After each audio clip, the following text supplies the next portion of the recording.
see a whole bunch of people, which I did. So if your story's like this long, you seem to get halfway through and then it ends, and then you meet someone else, and then you start from the beginning again and you get halfway through and you never get to the end. So even though it was helpful, as in there was someone there to listen to, and they say problem shared is a problem halved, but I just felt we wasn't getting anywhere, as in we wasn't dissecting things and getting to the root of the problem, and no one ever made any connection to my weight or binge eating disorder or anything like that.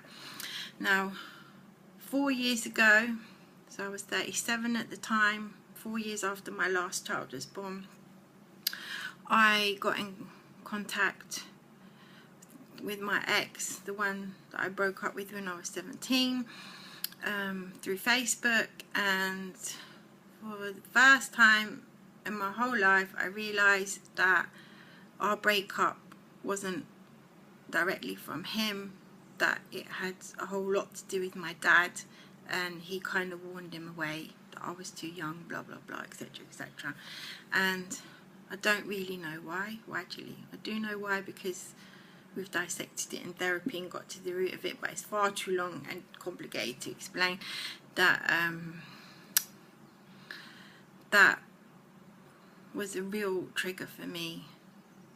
It just brought back so much from my childhood, and the difficulties that were there between me and my parents, the difficulties that were there between me and my husband, and I just got into a deep depression that I knew all the things what to do. I got therapy, I went to the doctor, I went back on medication, it didn't help. I went back to the doctor, she recommended CBT. I went through the 12 weeks of CBT, which is great, by the way. I've kept all the information that they give me there, and I've been through it recently looking at it, and it's a really good tool, but it just didn't help me at that point because I was just way deep into some dark place that it was just not going to help whatsoever.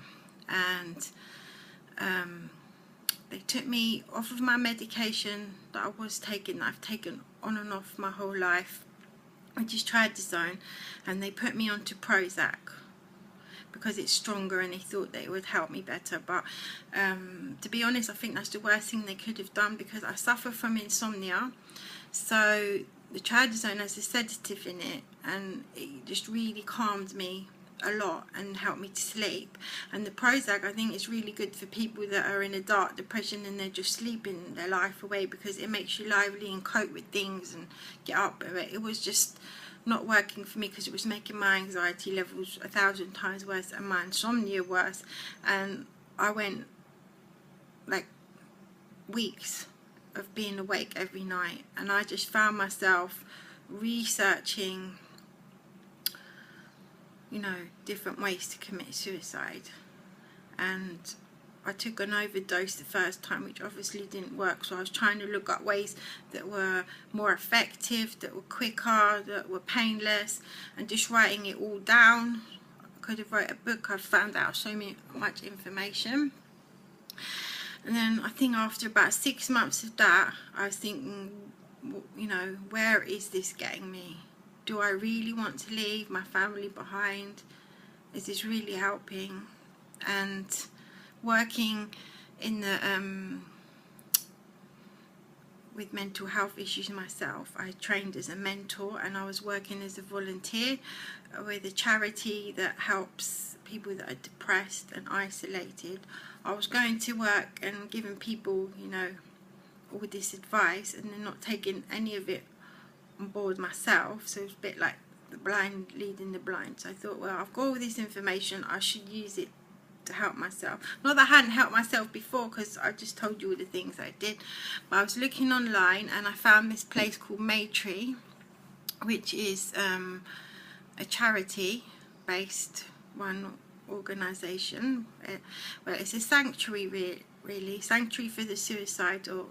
The nearest thing I can explain to it is it's like rehab, but it's not for anybody with any sort of addiction. It's just people that are so depressed that they've really considered killing themselves. So they go there for 5 days and 4 nights, and there's 4 therapists there and a whole bunch of volunteers, and it's just a really wonderful place. I cannot stress how much it changed my life. And you know, if I ever come into any money, then I'm giving a whole bunch of it to that, because it's just run by, yeah, well, you know, funds from different charities, because it's just, yeah, it couldn't run without people donating money. And I think I've talked more with a therapist in the 5 days I was there than in any 12-week session that I've had, because we just got down to some nitty-gritty stuff, and I found a whole lot of stuff out about myself.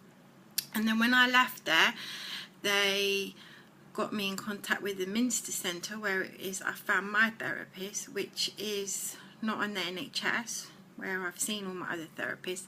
It's also charity based, so instead of the £60 a week that you normally pay for a private therapist, I have no idea how much that is in dollars, you only pay 10 because it's on a sliding scale. So they connected me to the therapist that I'm seeing now, and I was in Maytree in February 2012, and I was connected with my therapist March 2012. It was meant to be for a year, so March 2013 I was meant to stop seeing her, but she agreed that I could go and see her, carry on seeing her in her private practice, and still only pay the £10 a week, but I'm paying instead of the 60. So I've been seeing her for about 18 months now, and she, with the Maytree, has changed my life completely, because we have got down to some serious stuff that I didn't even realise. And now I'm on to 16 minutes, I'm really rambling, but to cut a long story short again, just that I felt I was so caught up in my roles as being a good daughter, being a good wife, being a good mother, that I lost myself completely, and that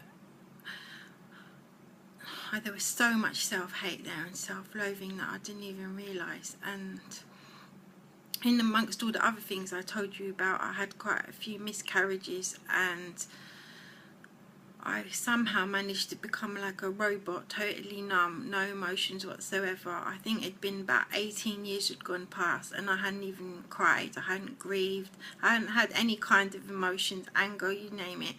So we worked through so many emotions through therapy. I cried for the first time, I got angry, we punched things, we kicked things, we threw things about.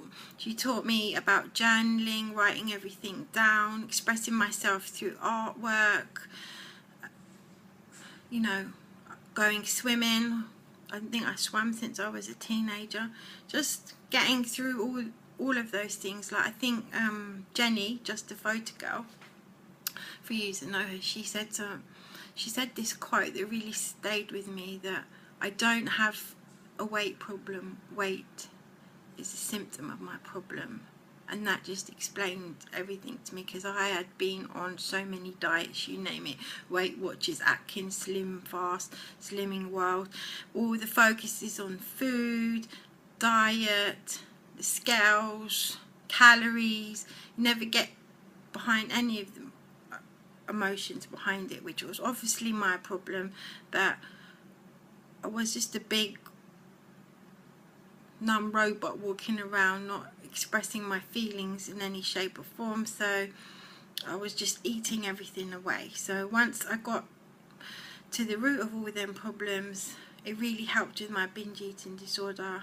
I haven't had the binge in a year, and yeah, I just really deal with my emotions as they come up. So I'm really happy that I'm having the surgery now and not like 5 years ago, because I was so not ready for that. I was not in the right mental space whatsoever, because I didn't even have a clue what my eating was about. I was totally living in denial. I suppose like an alcoholic, he has to admit that he's an alcoholic before he can get the help that is needed. If you're living in denial, you can't move on.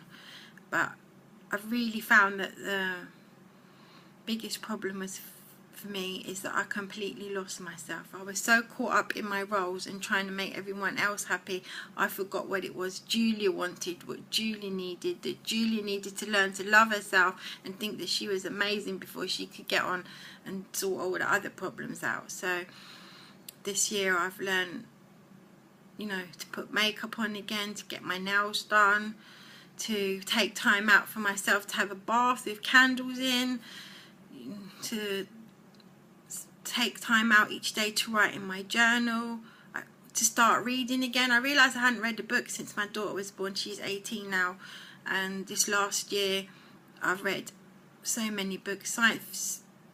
Crime novels is my thing that I like to read for fun, but I've read a lot of self-help books, Janine Ross, a lot to do with eating disorders, and just finding me and learning to love myself, and that I'm important, and that I can't fix everybody else and I can't erase everybody else's past, but the most thing that I can do to help other people is learn to be happy, and the only way I can learn to be happy is by putting myself first sometimes, and that I am not just the label or the role that people have put on me. And now I've gone over 20 minutes, so I don't even know if this will fit on YouTube now. So even though my brief explanation doesn't seem that brief, I haven't even touched the surface of most things, but we've saved that for another time. I've just gone on way too long. Take care, catch up with you soon, bye.